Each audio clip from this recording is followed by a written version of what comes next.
Okay, Bobbie, I'm rolling. All right. Well, Elisabeth, welcome to Dallas-Fort Worth. Thank you. It's nice of you to come, and you're here to talk about Heart and Souls, which I saw and enjoyed. And the audience I saw it with just really had a wonderful time with it. Have you seen it with an audience? Yeah, I actually saw it last night with a real audience. I'd seen the rough cut a few weeks before, but it was so exciting. It was really wonderful. I looked over and we came with two friends, and my boyfriend was sitting next to me, and the two guys were sitting together, and they were both crying.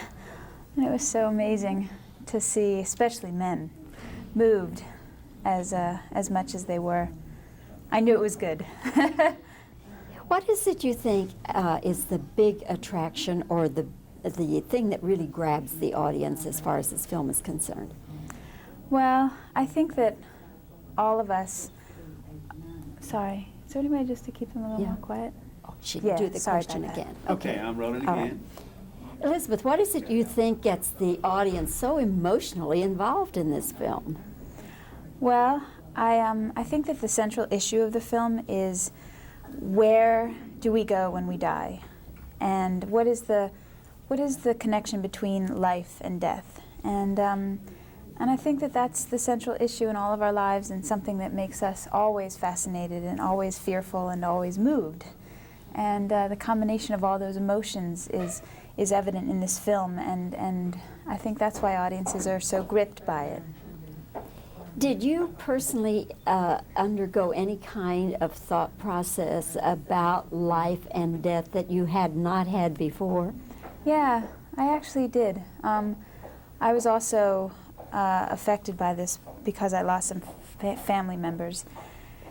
And when that happens in your life, it really forces you to come to grips with who you are, why you're here, you know, and what you're going to do with your life, because obviously life is short and you don't realize that until something tragic happens in your own life.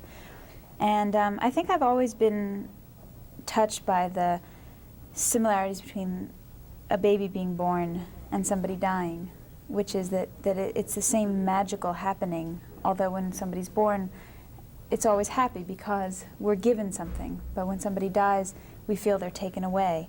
But I think the same spiritual energy has to take place in both circumstances because of the circular nature of life and energy. And I've always thought about that when I think about being fearful of dying, that it's got to be the same as being born. The energy is the same.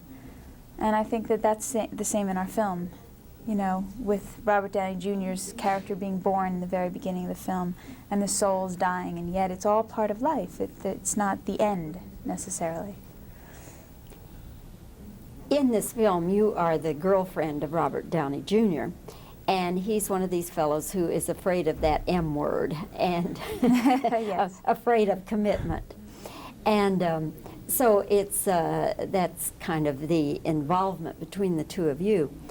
You have one scene in an absolutely wonderful location. I wanted to ask you where it was filmed. It's what I would call an arboretum or a garden room or whatever. Where is that? That is the conservatory in San Francisco, and they recreated the inside of the conservatory in Los Angeles on a studio sound set. And So is it pretty typical or pretty much a replica? It's exactly the same. Uh-huh. Exactly the same. In that scene, there is at one point where he takes you in his arms and he just whirls you around and around. And it's a very effective scene. It takes just moments on the screen. I'm curious to know how that was executed and how much time it took.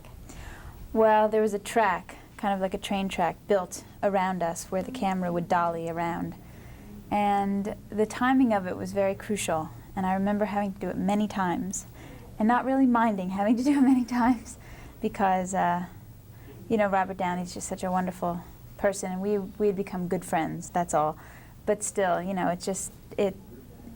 it makes a difference when the person you have to kiss on screen is somebody that you also really like as a human being. So it wasn't that difficult. You didn't have to turn then? It was No, just it was the camera turning. Exactly, but we had to turn also. So that's why the timing was difficult. We had to turn just slightly as the camera was going, and getting both of them in sync and correctly was difficult. It's a very effective scene, don't you think? Oh yeah, yeah. It's one of the scenes that I love the most in the film. I was always surprised that it had as much meaning as it had, and I owe that really to Kira, because the scene before mine, she plays one of the souls who is about to depart for good up in heaven, and she tells Thomas to go and commit to the woman in his life, which is myself, and to have two women supporting each other like that in a film is rare, and so it becomes very moving because of her participation. How difficult was it for you, because you're the person who is still on earth, you're Yeah. not a soul, and you're not supposed to even know these other souls are in your midst, yet you do have to do scenes with them. So as an actress, how did you block out those people? Well, at first it was a little bit confusing, I have to admit, and distracting to have everybody always talking in between your lines. And at first it was also intimidating because I had all these 4 actors who I really looked up to, who were watching every single move. And by the end, it was really like a team. You know, you really missed having their input, because you could finish a scene and you'd say, what'd you guys think? Did it work? And, you know, everyone would give you their opinion. And that kind of team aspect was really wonderful, so that by the end, when I did that scene alone, I really felt strange not having them around. It was a nice energy to play off of. I remember talking with Patrick Swayze about doing Ghost, and he said one of the biggest problems was that every time Whoopi would speak, he wanted to look at her. Yeah. and he said that was very difficult for him not to just look at her, and didn't even realize he was looking at her until they would say, "You can't look at her." Yeah. When people come up to you, or when people talk with you, Elisabeth, which of your films are they likely to mention first? Probably Adventures in Babysitting and Cocktail, mainly because of Tom Cruise and their interest in him and what it was like to work with him. And that goes for fans as well as the media? Well, yeah, I'd say so. One of my favorite films was Soap Dish, and unfortunately I think because it didn't do as well as it could have, it doesn't get recognized as a really great film, and that's too bad. So people sometimes forget about that film. I too think that is a wonderful film. When I reviewed it, I gave it a very positive review. Oh, thanks. Because I thought everybody in it was so good, and it was just a fun, finely made film, and I don't know why it didn't do it better than it did. I don't know. I mean, it's what always makes me worried about films that I'm in and whether they're going to do well, because so far the last 2 that I've done have been very big ensemble films, and also films that weren't easily sellable. So I'm worried with this film too, because I love it so much and I know that it's good and special, and I just worry that, you know, maybe for marketing reasons or because it's coming out at the wrong time or something like that will get in the way of its being viewed by as many people as possible. Are you working on a film now, or do you have something coming up? Well, next, I have 2 films that will come out in the fall, but what I'm going to work on next is I'm going to do a play in New York City, a wonderful new play that's being directed by the artistic director at Steppenwolf. And so I can go back and live in New York and live in my apartment for 3 months and get back to the basics. You're one of those fortunate actresses, or I should say actors even, who can bounce back and forth, because as you indicated, that keeps your craft right in tune, doesn't it? It does. Yes. It does. I mean, working in theater is so immediate, and you also have more opportunity to create characters that especially for women in film, I've had tough time finding characters that were complex and not necessarily girlfriend roles. So theater is a way to always get in touch with your ability to create characters, because that's all you have. There's no special effects. There are no, you know, big kiss scenes with cameras racing around you to help you elevate a scene. It's just you and your character. But I think also what I liked about my character in this film, even though I was Robert Downey Jr.'s girlfriend, I wasn't on his arm. I was in conflict at every single moment, and very determined and a little bit neurotic in a way, slightly. And hopefully soon I can become more neurotic and not as well, put together. And I'm looking forward to that. Well, Elisabeth, I thank you for coming by today to share your thoughts and your time with us, and continued success to you. And we do hope that Heart and Souls does very well for all of you. It deserves to do well. Oh, thank you very much. Just hold it a second. Okay. More phone calls to return, Yeah. or maybe you have to deal with your money and manage it a little Yes. bit better. But other than that, my life has not changed at all since when I was a normal person going to school. Yeah. It really hasn't, I mean, I went through periods. Jimmy, where I tell felt- me when you're felt- going to be shooting. Okay. All right, now yes, it go. doesn't matter what we talk about here. These are just Okay. edit shots. Okay. Okay, let's just get reactions first, Jimmy. Okay, a And two-shot. Stay on two-shot, Stay on right? a two-shot, Okay. and be sure that we don't see her lips, Yeah. so for editing. Right. Okay, all right. Anyway, it's like, your life doesn't really change that much. It's just, you go through this period where you're more aware of yourself, and you'll go into rooms and you'll kind of like wonder if people know who you are and that kind of thing, and then all of a sudden it's gone, and you realize that everyone looks at everybody. Everyone checks each other out, and it forces you also to focus on the people you're with instead of always being distracted by other people, and it becomes no big deal. It just takes a few years for it to evolve into that, Mhm. I'd say.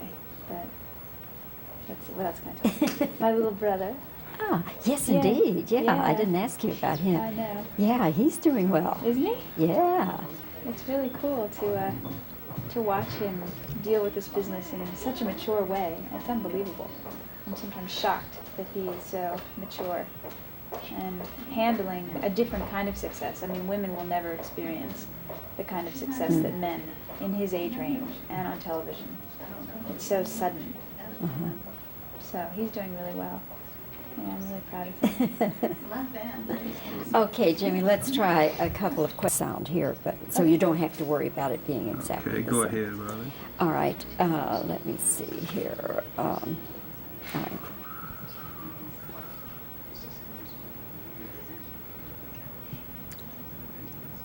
In this scene, are you actually turning?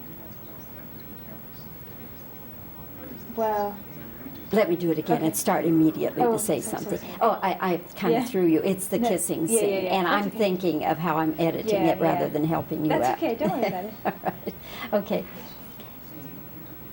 In this scene with Robert Downey Jr., are you two actually turning? well, the camera is going around us on a track, but we were turning at the same time, and it was kind of difficult to be able to, get the timing of that correctly. Okay, that's fine. All right.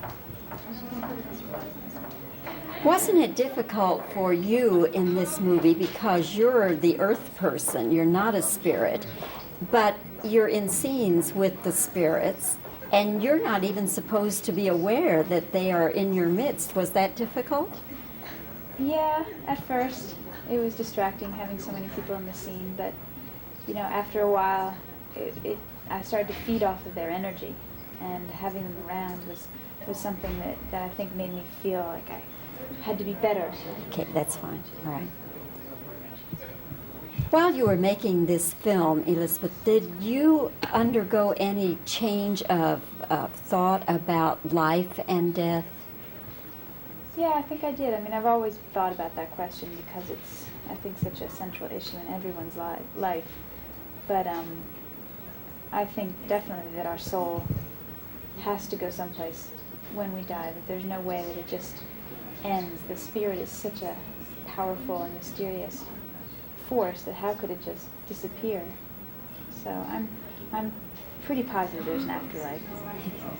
Okay, that's fine. I am too.